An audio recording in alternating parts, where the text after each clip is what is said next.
Amateur Traveler is in its 20th year now, but can you imagine if I had people on the show who had never been to the destination, but had just read about it or seen a movie about it? That wouldn't make any sense at all, and you wouldn't listen. We all know how important it is to receive advice from people who know a destination to get the most authentic local experience. And a great option for experiencing this is Explore Worldwide and their authentic small group adventures, led by local tour leaders, perfect for solo travelers who want to meet like minded people with a desire for adventure.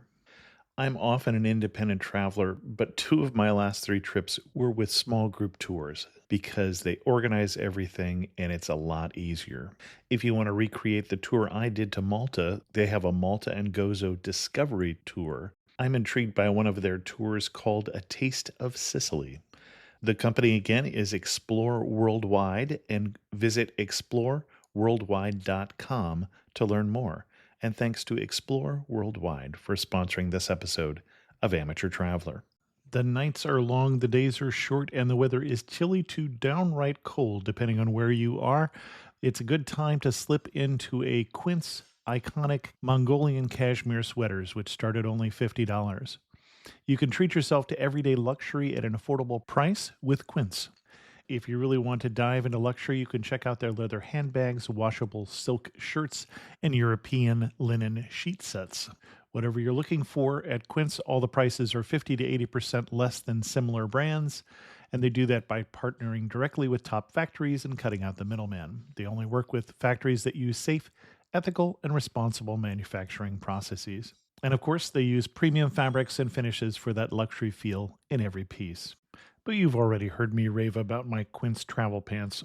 Treat yourself this winter without the luxury price tag. Go to quince.com/traveler for 365-day returns plus free shipping on your order. That's QUINCE.com/traveler to get free shipping and 365-day returns. Quince.com/traveler. And thanks to Quince for sponsoring this episode of Amateur Traveler. Got my bags packed, I'm on a roll. I'm heading out there and I'm ready to go. I'm looking real good in my passport photo. Oh, no. Amateur Traveler, episode 575. Today, the Amateur Traveler talks about mosques and Byzantine churches, hikes and shepherd's huts, bunkers and bunker art as we go to the country of Albania. I should be heading home, but maybe not today. Welcome to the Amateur Traveler. I'm your host, Chris Christensen. We're revisiting a destination we've talked about, maybe 10 years ago on Amateur Traveler, but a destination that has changed a lot in the meantime. So now let's talk about Albania. I'd like to welcome to the show Dina Rabiner from Brooklyn, who has come to talk to us not about Brooklyn, but about Albania. Dina, welcome to the show. Hi, nice to be here. And Dina's a regular listener to the show, and I like that when somebody knows how this works. Dina, what is your connection with Albania? Why are we talking about Albania? My first introduction to Albania was when I was a Peace Corps volunteer. I was part of the first group of Peace Corps volunteers to be in the country, and that was in 1992, right when Albania was kind of emerging from a period of not communism, but really Stalinism. And so we were a group of 20 volunteers that were chosen to work in the country. When we say Stalinism, we're talking about a country that was very isolated at the time, not just from the West, but from everybody. Yes, extremely. They had been under the dictatorship of Enver Hoxha. Enver Hoxha had died in the 80s, and then there was another leader. But I think it was about 2 or 3 months before I was supposed to go, they had their first elections.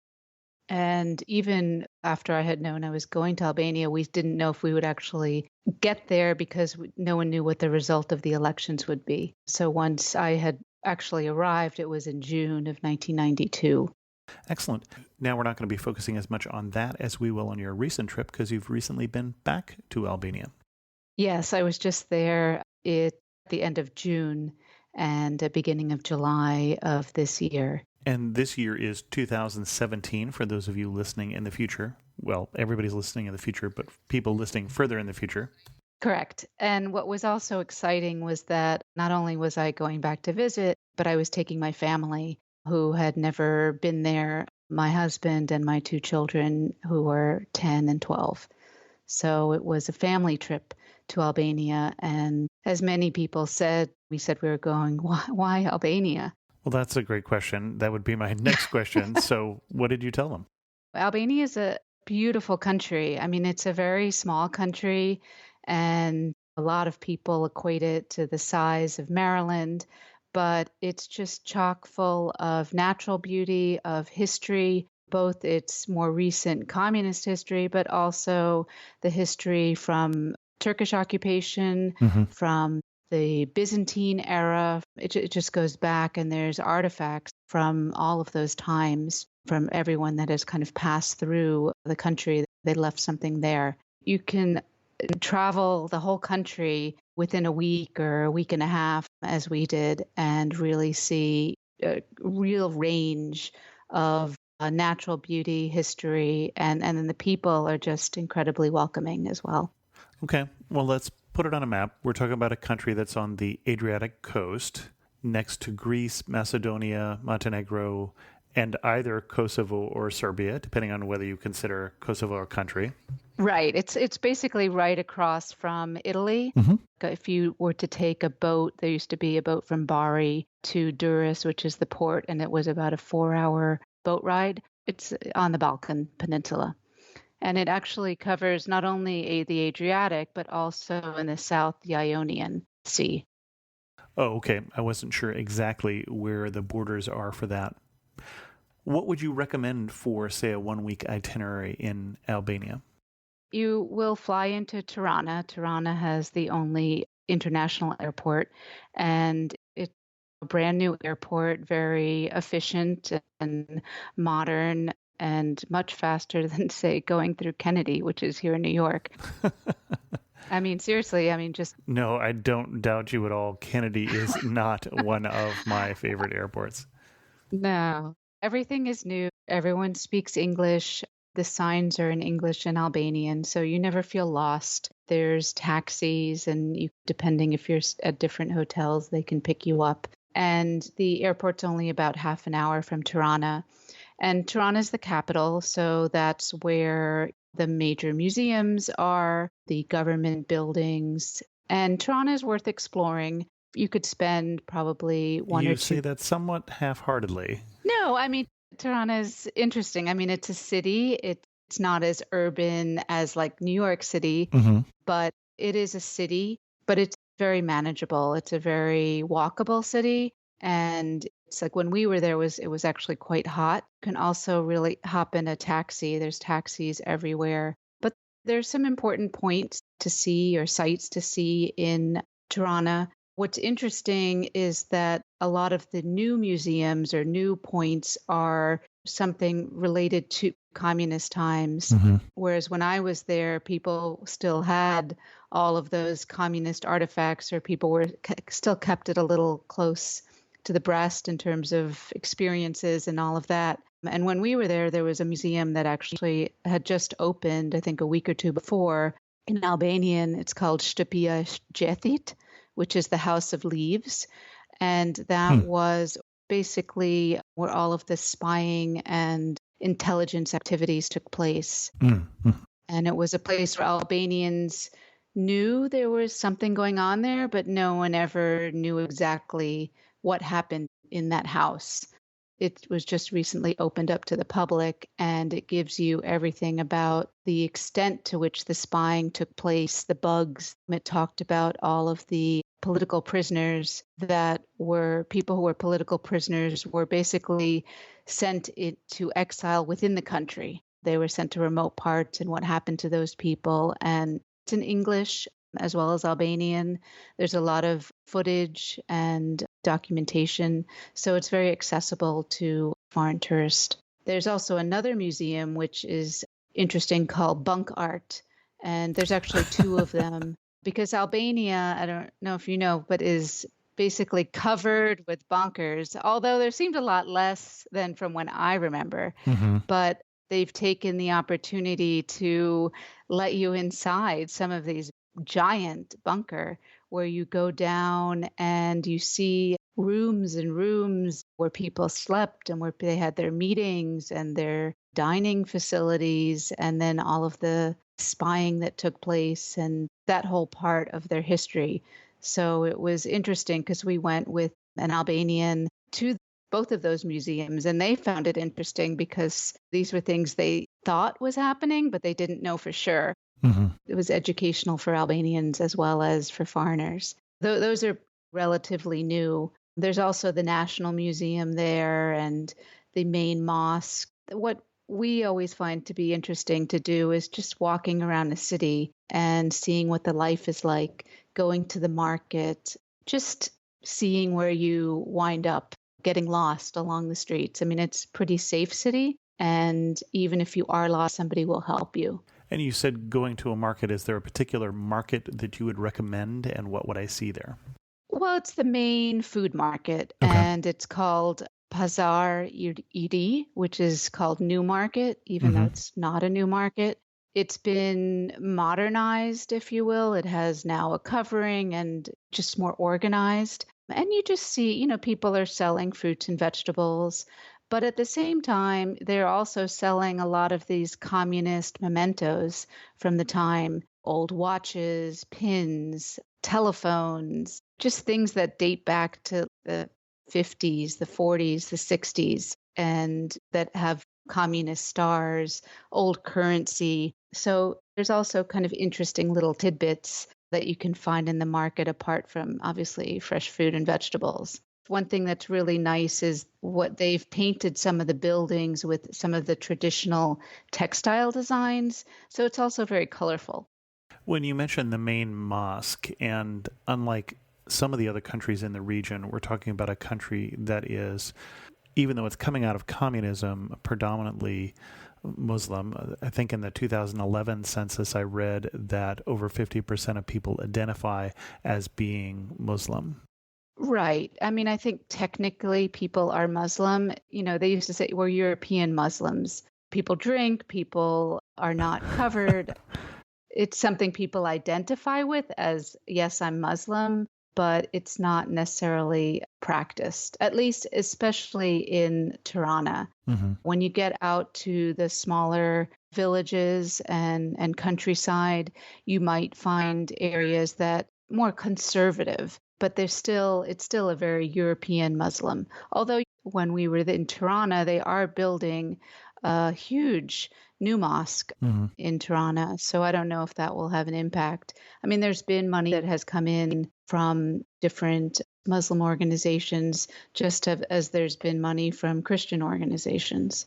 Well, and we should also mention that probably the best known Albanian who died relatively recently is Mother Teresa. Correct, correct. Excellent. Where are we going next? What we did, we actually rented a car, which made it a little bit easier. But there's also a lot of tour companies around. But you can go about half an hour outside, or maybe an hour outside of Tirana, is a city called Kruja. And Kruja is where their national hero Skenderbeg was from and fought off the Turks. And there's a museum dedicated to Skenderbeg. And it's an old castle. It's worth visiting. It's interesting just to see and to give you some context of the history. As you approach the castle, there's a lot of stalls, kind of like a marketplace for artisan items and mementos. And I would say, considering we've traveled around the whole country, I think the best are really there, more so than even you find in Tirana. It's interesting to see all of these items that there's some communist memorabilia, but then there's other artisan items that you can see or purchase if you like. But Kruja is interesting and it's an easy trip. There's also an easy trip to do, which we didn't do on this time, which is there are cable cars you can take from Tirana that go up to Mount Daidi, which kind of give you an overview of the city. You can have lunch up there. It's an easy half-day trip. I definitely recommend either renting a car or going on some type of tour to go to the north, which one of the areas that we visited was the Valbona River Valley, which when there was everything happening with Kosovo was really not accessible. It takes a while to get there, but it is quite accessible. And it's just breathtaking and stunning. It's in the what they call the Accursed Mountains. And there's a car ferry that you can take or regular ferry, and you take about a 3-hour ferry ride through the Lake Coman River is what it's called. Mm-hmm. And so you take this long ferry ride to get to the other side, and then you drive from there to Valbona, which is about, I think it was about an hour, hour and a half or so. So it's a little bit of a trek, but once you get there, you feel like you've escaped the world, and you're down in a river valley surrounded by mountains and just natural beauty. And there's lots of hikes that you can take. Mm-hmm.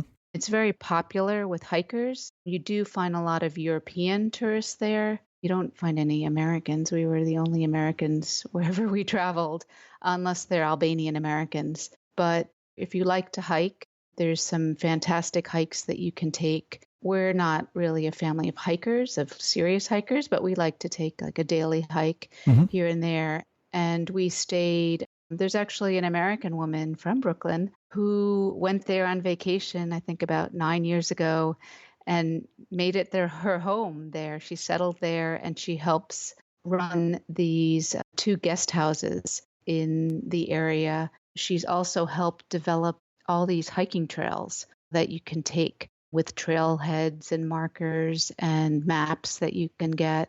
And she's trying to basically map out a whole network of hikes that people can go on to preserve the valley as well as enjoy it for what it has. Well, if anybody is a serious hiker, I should mention that we have previously done an episode about hiking in Albania with Dan and Audrey of Uncornered Market, about the peaks of the Balkans, which was a hike through Kosovo, Montenegro, and Albania. Right. I mean, we considered, there is supposedly this wonderful hike from Valbona to Theth, which is popular. And we considered it when we were looking into it, would have had to hire 2 donkeys and a guide. And with 2 children to hike for at least a day, it just seemed a little too much for us, at least. The hike to Theth is also supposed to be breathtaking. It just didn't work with our itinerary because we had the car. And so then we would have had to then hike back. Right. But you can do that route. You don't have to be a serious hiker to do that route. You just have to have hiking boots and equipment and all that. I definitely recommend the north. Everybody enjoyed that. The people are just so friendly and welcoming. When you say the people are so friendly and welcoming, was that your experience when you were first there and it was just opening up, or has it changed? Both times. Both times. The difference now is that people also speak English. So I speak Albanian, but my family doesn't. So they can communicate, and people also wanted to teach my kids Albanian. So they were picking up words within a week. They had a huge vocabulary. Wow. Also traveling with kids. People love children. People are always giving them things or giving them a piece of fruit or showing them something special. It made it unique than just being a tourist in X country. Okay. Where did you go from there? We actually had to we went through Kosovo. We passed through the border, which was really like going through a toll booth, into Jakov. And then we went to Prizren. We had lunch in Prizren and then came back through the Albanian border, and we drove to Durrës. And Durrës is the other side of the country. The country is really small. So to get from Valbona, which is in the northeast, back to Durrës, which is on the coast, on the west, if you didn't stop, I think it takes about 6 hours, but it took us about a day. The highways it's all modern highways. Well, and it's a very mountainous country too, so I'm not assuming you're going straight. Yeah, you're always going up or down, but quality of the roads is quite good. There are areas where the roads are a little, bumpier, but still it's very easy road travel. There's steep peaks because you're going through the mountains, but as long as you're fine driving on those types of roads, you'll be fine. And we got to Durrës, and Durrës is the beach. And we stayed along the beach. We actually didn't go into the city of Durrës. We stayed along where most of the beach hotels are. Okay. And it was nice. It was a nice place to rest. And there's tons of hotels, there's restaurants. It's all very organized, where with your hotel comes a little umbrella and beach chair. Okay. And I mean, the water is warm. You can go out very far and still be below your waist. And it's just, it's very pleasant. It's just a nice beach day. And again, more European tourists here than American. We didn't see any American tourists. People kept on asking, where are you from? Thinking we were Albanian American visiting family. But when they found we didn't have any family here, they even questioned why. 'Cause it's not really popular with American tourists. Most American tourists seem to be going to Croatia. Mm-hmm. Which is a beautiful country, but Albania doesn't look too shabby either. No, and it's also not as crowded, which is nice. I mean, and like there are tourists. I mean, there's plenty of German tourists and Dutch tourists and Italians. So there are tourists. It's just for whatever reason, Americans haven't discovered it yet. Mm-hmm. Well, and of course, we're talking about the same coastline as Croatia or Montenegro, just a little further south, so probably the water is warmer. Exactly. Mm-hmm. And then from Durrës, so we just spent one night there because we needed to stop someplace. It was your beach stop, so you weren't there to see the castle or the medieval ruins or that sort of thing. No, I mean, there is in Durrës itself, there is a Roman amphitheater that you can visit. We just chose not to. We knew we were going to other ruins for down south. But from there, we continued south. Our final destination the next day was Gjirokastër, which is known as the City of Stone and has one of their most famous writers, Ismail Kadare, whose books have been all translated into English. It's kind of where he's from, and it has a very long history, and it's very picturesque, the way the homes are built into the side of the mountain.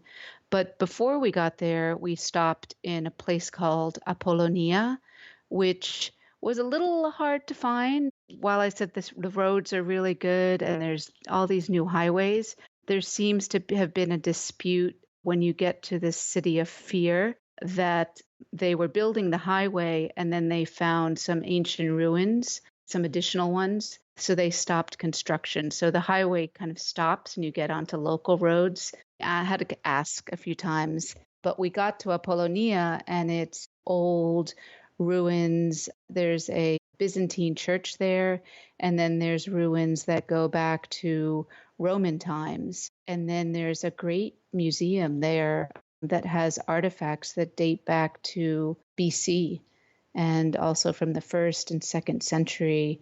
And I mean, you find little glass bottles and really delicate pieces that are from the 2nd century. So it was really very interesting. Not a lot of tourists at all. You basically have the place to yourself. And then there's a place you can eat, have some lunch, and you're like on top of a mountain top, just overlooking this valley. And it's really worth the stop. I mean, there are tours that go there, so it's not like it's hard to find. It doesn't seem to be mentioned in tour books. This is Apollonia? Apollonia, yeah. Interesting. Sometimes it's mentioned and sometimes it isn't. Interesting, because it looks to be a town over 2,600 years old. Yeah, I don't know. I forget when it came back. I mean, they talk about that people would look out at the sea from where it was. But when you're at Apollonia, you feel so far from any water body. But I guess 2,600 years ago, maybe the water came in. Mm-hmm. It was very interesting. Well, and that's often why these towns are preserved, is that they've lose their ports. A familiar story. It's what happened with Ephesus in what is now Turkey. It's what happened with Bruges in Belgium, although 1,000 years later their river silts up and they lose their port, and therefore they don't have the money to replace what was there with the newer style, whether that newer style be modern or be Middle Ages or whatever. Right, exactly. And I think also the fact that it's not easy to find probably also has helped it. there aren't tons of tourists. Although when we were leaving, there was a tourist bus that pulled up. So, people are going there. I was just in Rome, so a tourist bus sounds like a breath of fresh air. Yeah, you're never fighting crowds Right. ever, which is nice. And also, it's very reasonable. Mm-hmm. The entrance to these museums is a few dollars. Children are usually free. You get, like I said, you get the place to yourself. And everything is also in English, so you know what's going on and you can read about it as well. And they've done a very good job at documenting everything. Excellent. And you were on your way to Gjirokastër. This is going to be a great episode for people to take advantage of the show notes, where I've already looked up how to spell all of these different city names.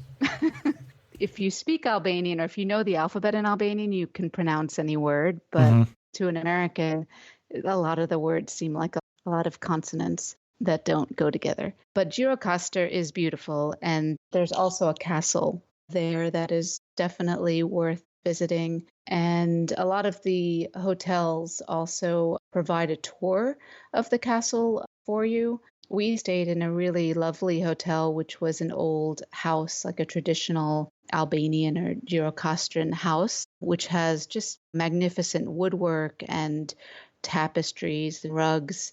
And what was also nice was the hotel where we stayed, they had a special what they call isopolyphonic concert. They had, it's a traditional way of singing, men from the area dressed in the traditional Albanian dress of their villages. Basically, it's a cappella. There's no instruments. Okay. And they sing, and it's mesmerizing. The songs are always of stories of loves or defeats or stories of woe or celebration. But it was a great concert that they did, especially for the guests of the hotel. And Gjirokastër is known for a big folkloric festival that they hold every year. I forget when it is. I think it's probably in the fall. But they've held on to a lot of these folkloric traditions. And you see that in the architecture as well. And all the roads are of stone and the homes, and just very unique. I'm still trying to look up what the root is maybe for isopolyphony. Maybe it's different. I don't know what it means. Yeah, I have some information about it that I'll include in the show notes, but I still don't have a clear definitional picture of what it is. But it is fairly easy to find in terms of YouTube videos, so you can hear samples of it, for instance, and I'll include some examples in the show notes. Right. And I can send you some video of what it sounded like as well, if that helps. Excellent. So Gjirokastër, it's also a very nice city just to stroll around. There isn't a lot there to see. Apart from the castle, Ismail Kadare, you can go visit his home. There's some tourist areas, but really it's just interesting just to walk around, and you can spend the day there. The following day, we continued our paths south. Our destination was an area called Drimades, which is along the Ionian coast. So southern Albania coast. It's southern, but it's actually north of Gjirokastër. Okay. The problem is the mountains. So you have to go south in order to go back north along the coast. Okay. So you have to basically go through the mountains. There is a town of Saranda, which is the southernmost city. And outside of Saranda it's actually a UNESCO site called Butrint that you can visit. We decided not to go there because we had gone to Apollonia. But you can definitely do that. And that's a very large site that's still being excavated even now. And it has amphitheater and lots of ruins from, I guess it was Roman times. But you can actually you can bypass Saranda with the highway. And Saranda is kind of a crowded beach city. And we were going more to a smaller town. Mm-hmm. So we basically cut through the mountains and headed up to Drimades. But before you hit Drimades, there's also an area that also doesn't really get a lot of mention in tourist books, although every Albanian knows about it, and it's called the Bluest Eye. And it's a natural water source. It's very dry in that area, and then there's kind of this oasis of blue-green water. even the dragonflies were blue. I mean, you feel like you've like entered into this magical area. And really, the color of the water is just, you don't see that many places. It looks like special effects from the picture that I'm looking It at, does. something It from a does. movie. Exactly. Exactly. But it's worth stopping. It's a nice place to stop for lunch, and that's really what we did. So it kind of breaks up the trip, and it's already on your way there. You go a little bit out, maybe like 10 minutes out of your way because you have to go on a dirt road to get there. But again, it's definitely worth it to see because there aren't many places like that. And then from there, we continued up the coast. The Albanian coast is also called the Albanian Riviera. Hmm. You have this, bright sea. The Ionian Sea is much bluer than even the Adriatic. And then you have the mountains right behind you. So again, it's these mountainous roads. There's lots of curves and twists, but you're on a major road, so it's easy to navigate. You pass through small towns, small beach towns, some that feel very far from the beach that are high above, Hmm. and some that are closer down. And so our destination was Dremadis, which is a relatively new beach and not as developed as some of the other areas. There's Himar, which is popular. There's Chaparro. There's Thermi. We were basically outside of Thermi in this area. It wasn't even on the map. I was going to say, I'm not even finding it. So I feel better. I mean, it was funny because I knew we were going to be driving, and I was a little bit worried about the roads since I had a very different memory of what the roads were like. Hmm. And I ordered this road map, which was like basically what must be like a military map or something. It was massive. It was very difficult to fold, as in the passenger seat. It was just gigantic. And it wasn't even on that map. But people do know it, and there are signs for it, and there are hotels there, and And it's closest to Dermy. it's closest to Thermi. Okay. Yeah. It's basically like right outside of Thermi. Hmm. The beach isn't as crowded. Somebody had told us about it, but it's becoming more and more popular. And even as we were there, you can see there's new restaurants going up and new hotels being built. The hotels are maybe 2 or 3 floors. You don't have really high hotels like you see kind of like in Spain or Sure. Italy. Hmm. Oh, and it's very pleasant. I mean, it's beach. If you like the beach, it's a great place to just relax and hang out. There are water sports that you can do. You can rent jet skis if you like. You can go paragliding. Hmm. There's lots of water sports around if you want to do that. It's the beach. Hmm. It's very popular with Albanians, especially I was told like after July 15th, between July 15th and August, everybody goes to the beach. So when we were there, it was right before that, so it wasn't quite as crowded. But I was told in a week or two it would be packed. Well, and that implies for me that the weather is such that you want to flee the cities and go to the beach. When is the best time to go to Albania? You've spent some time there. I always think the fall is nice. Hmm. It's not quite so hot. I mean, Albania is very temperate. It never gets really cold. Most days are sunny. They boast about the most sunny days, one of the countries that has most of the sunny days of the year. Hmm. If you're looking to go to the beach, obviously you'd go in June, July, in the summer months. But if you're looking to go to the other areas, I mean, there's areas that I didn't even talk about that are in eastern Albania, like Korcha and Permet, where you can go rafting, and there's lots of old cities, also very picturesque. And I was told like you can't go there, do those activities in the summer because everything's kind of dried up. But the spring and the fall are good for those areas. There's also Pogradec, which is the border with Macedonia, which is on the lake, and that's beautiful as well. I guess the winter is probably the hardest time to go because it's harder to go north because of the snow and extreme temperatures. But I mean, Albania is very temperate. So I would say anytime spring through late fall are easy to go there. It just depends on what you're looking to do.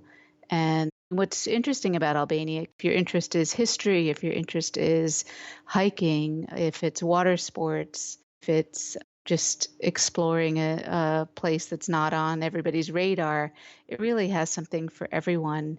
And The driving is easy. My husband was saying in just a short amount of time to see this amount of scenery, you'd have to cross the entire United States.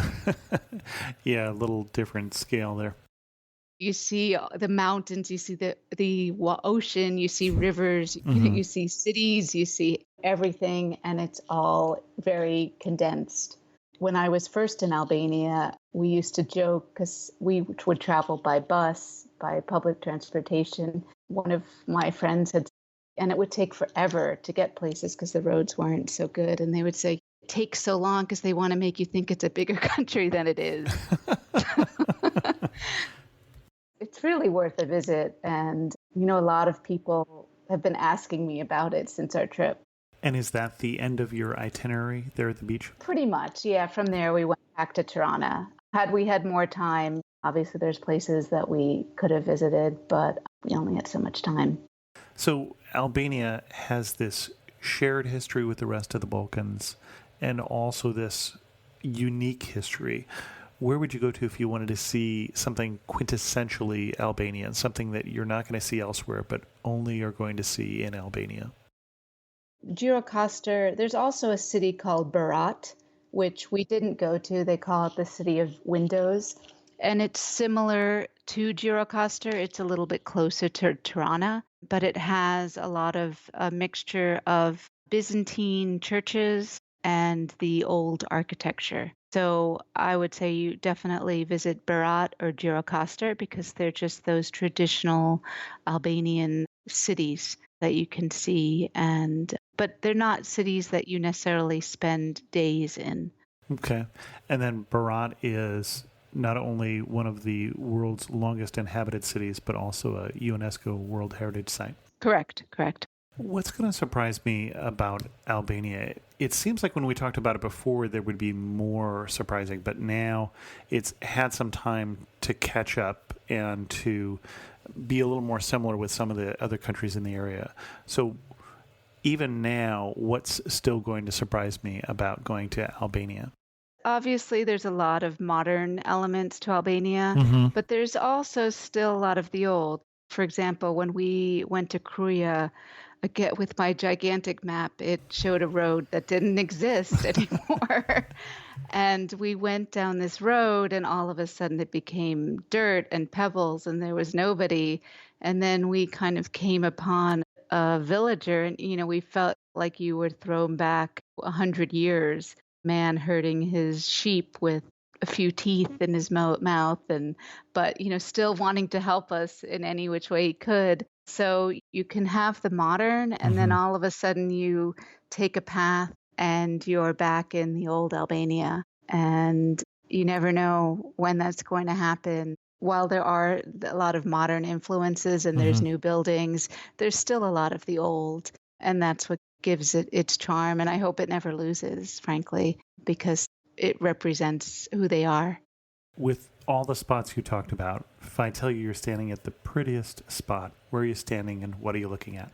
You've hiked all day. So we're up in the north. You're up in the north. Yeah, you've hiked all day and you're just looking out at the mountains and the valley, the valley, and just And the accursed mountains. the accursed mountains, yeah. And then all of a sudden you hear like the bell of a cow in the distance, or you hear kind of sheep coming up the road, but no person in sight. And it's just quiet and beautiful. Before we get to our wrap-up questions, what else should we know before we go to Albania? Just that you're going to a place that is still adjusting and has gone through tremendous change. And just as you are curious about Albania, people are also curious about you. So people will ask you questions, and they will ask you maybe some personal questions. And just people want to understand you, especially when you go out of the urban areas and people aren't so used to meeting foreigners or haven't met as many foreigners. They're curious. Be open to talking to people, and then they'll be your friend. They'll take you under their arm. Funny story where we did this hike. We were up north and we wound up at the end of the hike, and there was a house there, and we were told there was a villager's house, and we could ask them because we didn't bring lunch with us. And we asked if they would make lunch. And obviously you pay for the lunch. Sure. And they made us this fabulous lunch and just opened their home to us. We were very patient because, it took a while to make that meal. Couldn't be on a schedule. But we waited and we were patient and enjoyed it and tried talking to them. And as we were leaving, the temperature had dropped. And they said, "Oh, you're not prepared to go back down. Here, take our jackets." And they gave me a jacket. They gave our kids sweaters. My husband, like a little too small shirt because he was much bigger than they were. And they said, "Just take it." They had like nothing. It's not like they had excess clothing. And they said, "Just take it. You need it. We'll find a way to get it back. Just leave it with so-and-so down in the village below." There aren't many people who would do that. It was just very special and very memorable. Excellent. And kept us warm. You mentioned guidebooks. What guidebook do you recommend for Albania? There aren't any recent guidebooks. Okay, I was wondering because it's a country that's changed a lot, yeah. And I think the latest one that I could find was from 2011 or 12. Okay. And I considered getting it, and then it wasn't current. I mean, the best thing is actually just looking online. The Albanian tour groups, I mean, they're all on Facebook, they're on Instagram. You can get a lot of information online, but actually printed guidebooks, there really there isn't anything current. But you can find a lot of resources online, and that's also the best way to kind of figure out your itinerary too, because they all post on Instagram and you see these breathtaking pictures and you say, "Oh, where's that? And how do I get there?" And, you find the tour or the place and you figure out a way to get there. There's lots of information when you get to Tirana. I found there was actually more tourist information there than you can find here in the U.S. One thing that makes you laugh and say only in Albania. Well, like the giving of their clothing. And just knowing that they would get it back and looking out for us, almost like being our parents, making sure that we're okay. You don't find many places where you're a tourist and the local community will kind of take you under their arm and want to protect you like you're their child. Excellent. And if you had to summarize your trip to Albania in just 3 words, what 3 words would you use? Breathtaking. Okay. Depending where you are, unpredictable. Okay. And welcoming. Excellent. Any more examples of unpredictable that you haven't mentioned? Not right now. I can't think of anything right now. Okay. There is a place that I forgot to mention that everyone in Albania knows about, and it's also not written about. And it also has to do with the food scene in Albania, because there's a growing food movement or slow food movement in Albania. And there was a place that we stopped on our way north. We spent a night there, and it was a place called Mrizi Izanove, and it's an agro-tourism place. And it's in a small town or small village outside of town called Lej.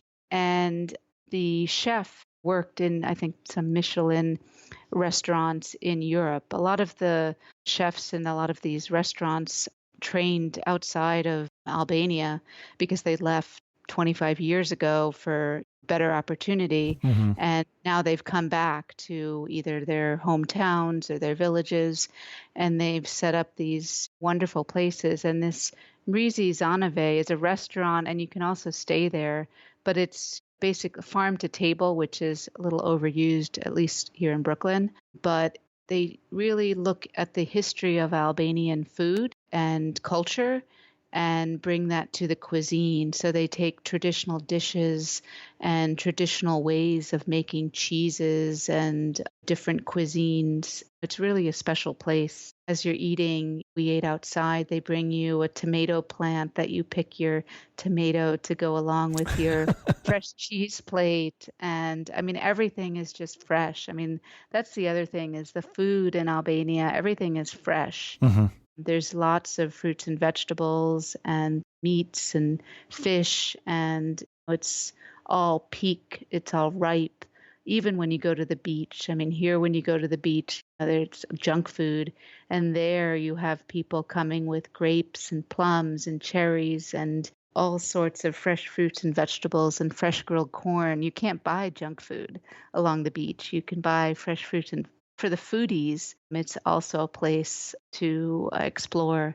And Tirana itself has some excellent restaurants, and prices can't be beat. I mean, what you pay in Tirana for a top-notch meal doesn't compare to what you would pay in New York. You pay maybe like $50, $60 a person at most, and you get an excellent meal, whereas here it's hundreds of dollars.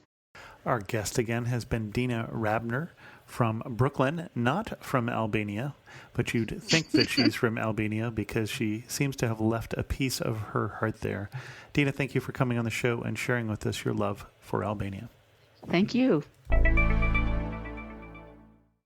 In News of the Community, I heard from Jack about the episode we did on the Yukon, who said, "Hi, Chris, really enjoyed that episode. Have been to the Yukon 3 times. But your host neglected to mention the infamous ritual of the sourdough cocktail in Dawson City. More than 100,000 folks of all ages and from all over the world have done the drink with an actual mummified human toe in it since 1973. Google it. I saw it, but declined. Anyway, thanks for all your podcasts. Keep them coming. I've listened to every one. Best regards, Jack." Yeah, Jack, I am very well aware of that. In fact, pretty much every press trip the Yukon has done until this one has involved going up and drinking the cocktail with the mummified human toe in there and you have to let the toe touch your lips to get credit. Yeah, I don't think I would have done it either. They have multiple toes, by the way, and occasionally they lose one because someone will swallow one, usually on purpose. There's a fine for that. And other people will leave their toes in their will to this particular place. And it's all a very strange thing. And you're right, we didn't mention it. I heard from Randy on the Amateur Traveler Podcast Facebook page. And Randy said, I always enjoy the podcast, but I especially enjoyed this episode of a car trip exploring the Lofoten Islands of northern Norway. I listened while viewing the accompanying photos in the advanced iTunes version. Always glad to hear that somebody's using that because it takes me a lot of time to put that in, and followed along on the journey with an online interactive map of the area. I certainly would love to do this trip someday, you and me both, Randy. My only time in Norway was a few days in Oslo. The buildings of this region reminded me of those I've seen in Greenland and Iceland. Great episode. Thanks to guest David Nichol for sharing, and Chris, our beloved and hardworking host. Well, thanks so much to you as well, Randy. And with that, we're going to end this episode of Amateur Traveler. We got one more person signed up for the trip to India. It is getting to be pretty much the last minute at this point, but we still have some slots if you're wanting to go with us. And for more information, go to amateurtraveler.com/India 2017. If you're listening to this in 2018, you missed it. If you have any questions, send an email to host@amateurtraveler.com, or better yet, leave a comment on this episode at amateurtraveler.com. And thanks so much for listening. I